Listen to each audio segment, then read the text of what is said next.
नमस्कार जय जगन्नाथ मोर आउ एक वीडियो को आपण मानक स्वागत। आपण माने जानिथिबे मु यार प्रथम विषय प्रश्नोत्तर आलोचना करी। एटा हूँ यार द्वितीय विषय विहंग विप्लव को लिखिं किए ना महापात्र नीलमणि साहू। चलो देखिबा कौन कौन यार प्रश्न देइछि। एटी देइछि निम्नलिखित प्रश्नर उपयुक्त उत्तर पाखरे तारा चिन्ह देबा। एक नंबर कही माँ हलदी बसंत मुंडे कहीं चिता माड़ी पड़ुची ना कहीं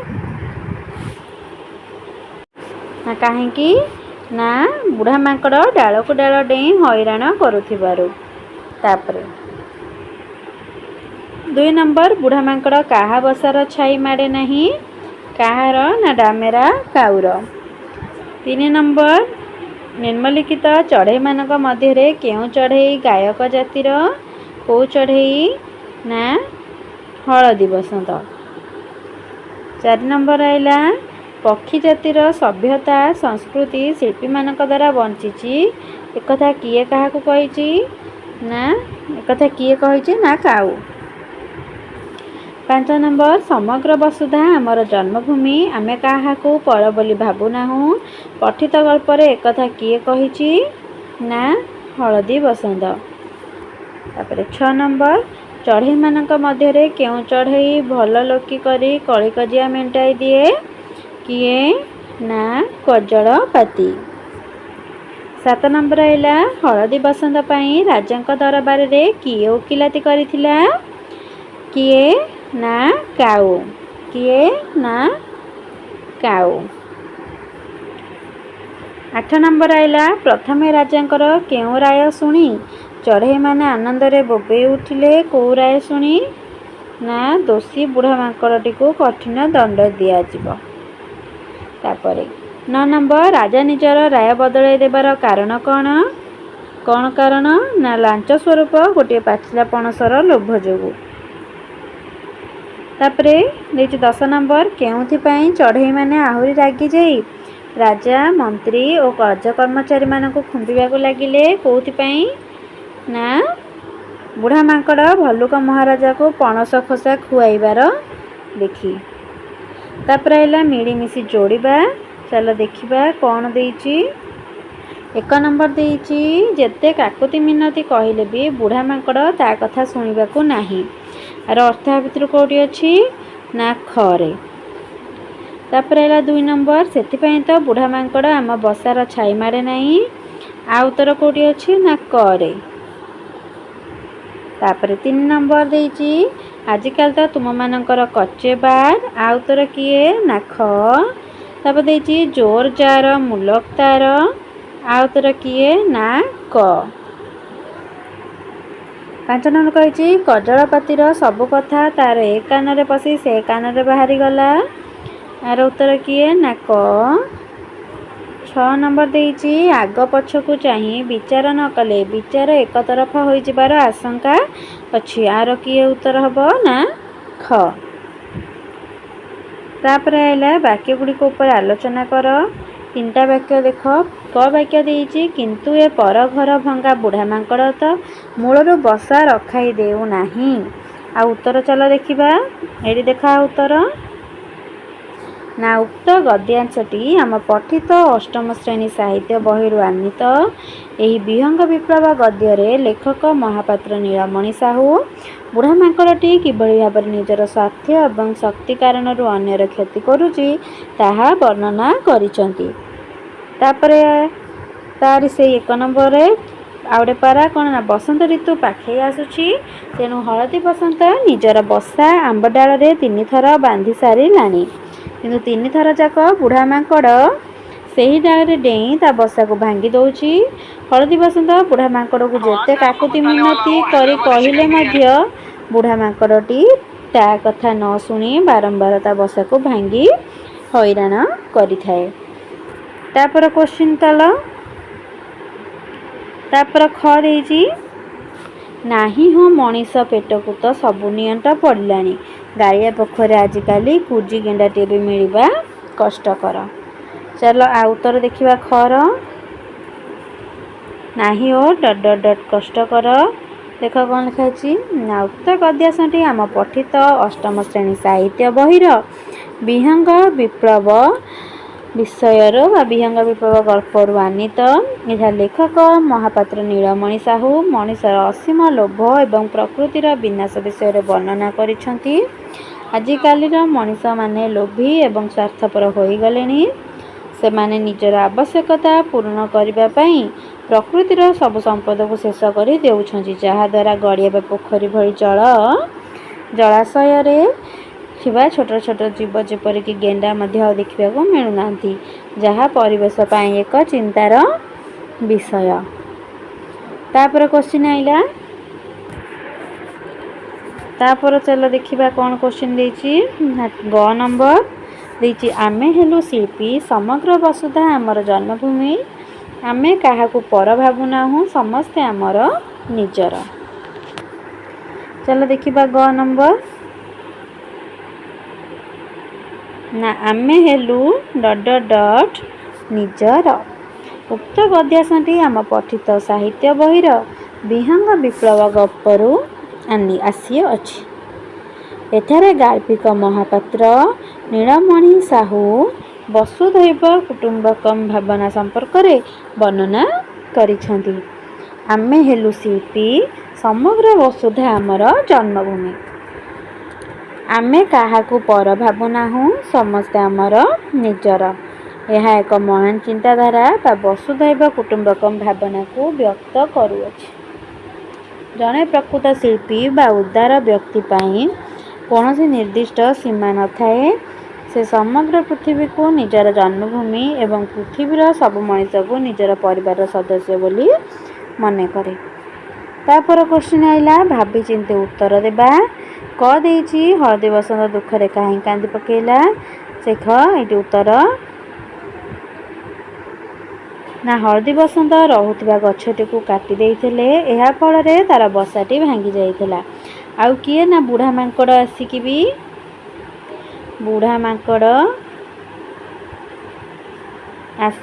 ବାରମ୍ବାର ଡାଳକୁ ଡାଳ ଡେଇଁ ତା ବସାଟି ଭାଙ୍ଗି ଦେଇଥିଲା ଏବଂ ତାର ଛୁଆମାନେ ମଧ୍ୟ ମୃତ୍ୟୁବରଣ କରୁଥିଲେ। ସେଥିପାଇଁ ହଳଦୀ ବସନ୍ତ ଅତ୍ୟନ୍ତ ଦୁଃଖରେ କାନ୍ଦି ପକେଇଲା। ପିଲାମାନେ ଏଇଠୁ ଯେଉଁ ଲେଖା ହେଇଛି ମଣିଷମାନେ, ଏଇଠି ଲେଖିବ କ'ଣ ନା ବୁଢ଼ା ମାଙ୍କଡ଼, ବୁଢ଼ା ମାଙ୍କଡ଼। ତାପରେ ହେଲା କୁଆମାନେ କିପରି ଅନ୍ୟାୟର ପ୍ରତିରୋଧ କରନ୍ତି। କୁଆମାନେ ସଂଘବଦ୍ଧ ହୋଇ କା କା ରଡ଼ି କରି ସାରା ପରିବେଶକୁ କମ୍ପାଇ ଦିଅନ୍ତି। ସେମାନେ ଏକଜୁଟ ହୋଇ ଅନ୍ୟାୟ ବିରୁଦ୍ଧରେ ସ୍ୱର ଉତ୍ତୋଳନ କରନ୍ତି ଏବଂ ଶତ୍ରୁ ଉପରେ ଆକ୍ରମଣ କରି ଅନ୍ୟାୟର ପ୍ରତିରୋଧ କରନ୍ତି। ତାପରେ ଆସିଲା ଗଙ୍ଗେଇ କେଉଁ ପରିବେଶ ଦେଖି ହଳଦୀ ବସନ୍ତକୁ ମାଉସୀ ମା କହିଲା ନା ଗଛ କଟା ହୋଇ ତଳେ ପଡ଼ିଥିବା ଏବଂ ହଳଦୀ ବସନ୍ତଟି ନିଜର ବସା ଓ ଛୁଆଙ୍କୁ ହରାଇ ଦୟନୀୟ ଭାବେ କାନ୍ଦୁଥିବା ଦେଖି ଗଙ୍ଗେଇ ତାକୁ ମାଉସୀ ମା ବୋଲି ସମ୍ବୋଧନ କରିଥିଲା। ତାପରେ କ'ଣ ବିଦେଶୀ ଚଢ଼େଇମାନଙ୍କ ପ୍ରତି ବଣର କେଉଁ ଧାରଣା ଥିଲା। କ'ଣ ନା ବିଦେଶୀ ଚଢ଼େଇମାନେ ଅତିଥି ଏବଂ ସେମାନେ ଆମର ବନ୍ଧୁ ବୋଲି ବଣର ଚଢ଼େଇମାନଙ୍କର ଧାରଣା ଥିଲା। ସେମାନେ ବିଦେଶୀ ପକ୍ଷୀଙ୍କୁ ଆଦରର ସହ ଗ୍ରହଣ କରୁଥିଲେ। ଆଉ ଦେଇଛି ଚକ୍ରବାକୀଠାରୁ ଚଢ଼େଇମାନେ କ୍ଷମା ଓ ଶ୍ରଦ୍ଧା କରିବାର କାରଣ କ'ଣ ନା ଚକ୍ରବାକୀ ସମସ୍ତଙ୍କୁ ଭଲ ପାଉଥିଲା ଏବଂ କାହାରି ଅନିଷ୍ଟ ଚାହୁଁନଥିଲା। ତାର ଶାନ୍ତ ଦୟାଳୁ ଓ ସ୍ୱଭାବ ପାଇଁ ଅନ୍ୟ ଚଢ଼େଇମାନେ ତାକୁ ଶ୍ରଦ୍ଧା କରୁଥିଲେ ଏବଂ ଭୁଲ ହେଲେ କ୍ଷମା କରିଦେଉଥିଲେ। ତାପରେ ଆଇଲା ଚ ନମ୍ବର, ସେହି ବଣରେ କାହିଁକି ଖାଦ୍ୟ କମି ଯାଉଥିଲା ନା ମଣିଷମାନେ ଗଛ କାଟି ଦେବା ଫଳରେ ଜଙ୍ଗଲ ନଷ୍ଟ ହୋଇଯାଉଥିଲା, ଯାହାଫଳରେ ଚଢ଼େଇମାନଙ୍କ ପାଇଁ ଫଳ ଓ ଅନ୍ୟାନ୍ୟ ଖାଦ୍ୟର ଅଭାବ ଦେଖାଦେଇଥିଲା। ତାପରେ କ୍ୱେଶ୍ଚିନ୍ ଚାଲ ଦେଖିବା। 6 ନମ୍ବର, ପ୍ରଥମ ଚଢ଼େଇମାନେ କେଉଁ ଶବ୍ଦ ଶୁଣି ପଞ୍ଚମାନେ ଆନନ୍ଦରେ ବୋବାଇ ଉଠିଲେ ନା ପ୍ରଥମେ ଆକାଶରୁ ବର୍ଷାର ଆଗମନ ବାର୍ତ୍ତା ବା ମେଘର ଗର୍ଜନ ଶୁଣି ପକ୍ଷୀମାନେ आनंद बोबाई उठिले पक्षी माने एटा हबो एटा पंच माने नुह स्पेलिंग मिस्टेक हो जाइए एटा हबो पक्षी माने तापर आछि केउथि पई जहा देखुथिबा रास्ता को पुणी बंद करदेले ना हनुमान एटा हबो मनीष माने नुह ये हबो कोन ना बुढ़ा मांकड़ हनु बा बुढ़ा मांकड़ पुणी थरे जंगल रे पसी अत्याचार करिबार आशंका थिबारु चढ़ई माने सेमानक सुरक्षा पाई सेही खोला रास्ता को पुणी बंद करी देले।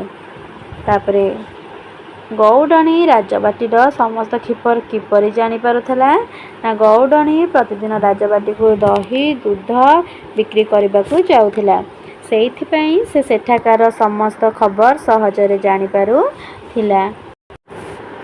तापर आइला निय एही गल्परे कहार चरित्र तुमको बेसी भल लागुची ना एही गल्परे मते चक्रवाकीर चरित्र सबठार भल लागुची कारण से अत्यंत धैर्यवान दयालु और समस्त एकाठी रखिबारे विश्वास करे।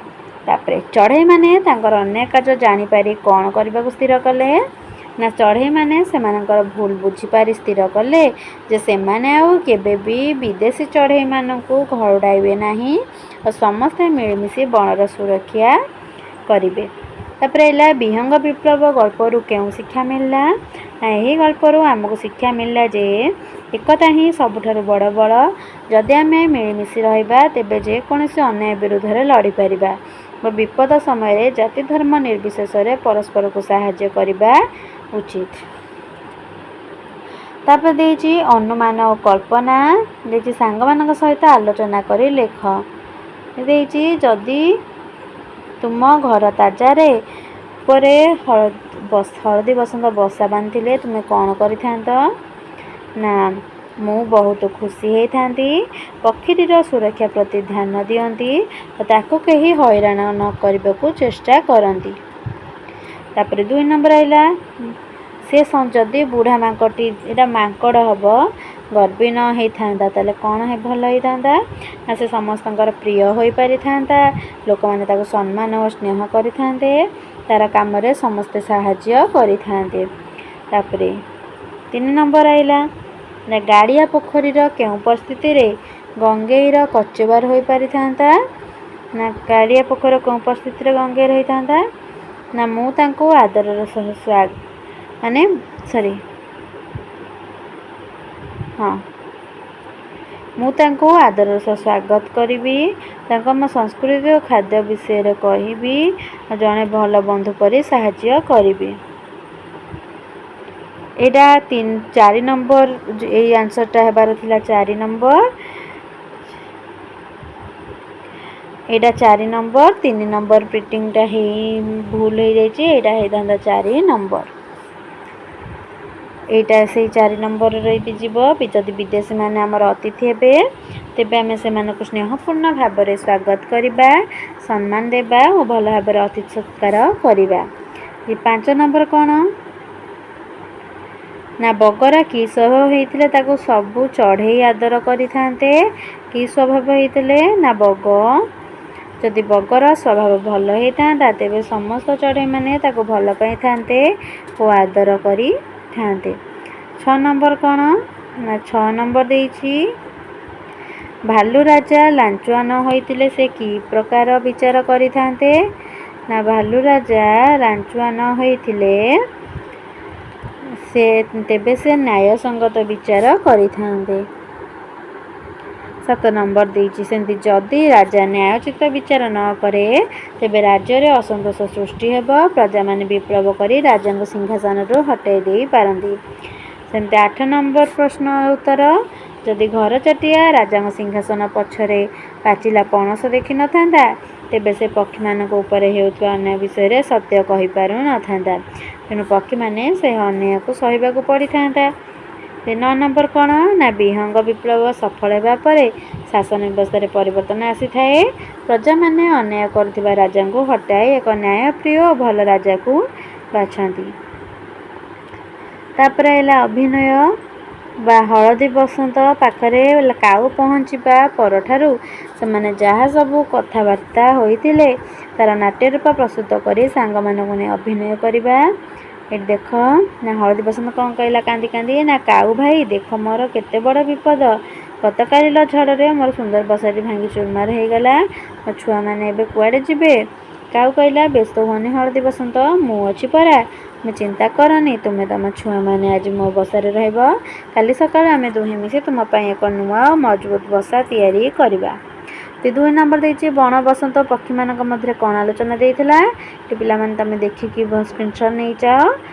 ତାପରେ ହେଲା ଏମିତି 3 ନମ୍ବର ଭାଲୁ ରାଜାଙ୍କ ବିଚାର ସତ୍ୟର ଉନ୍ମୋଚନ।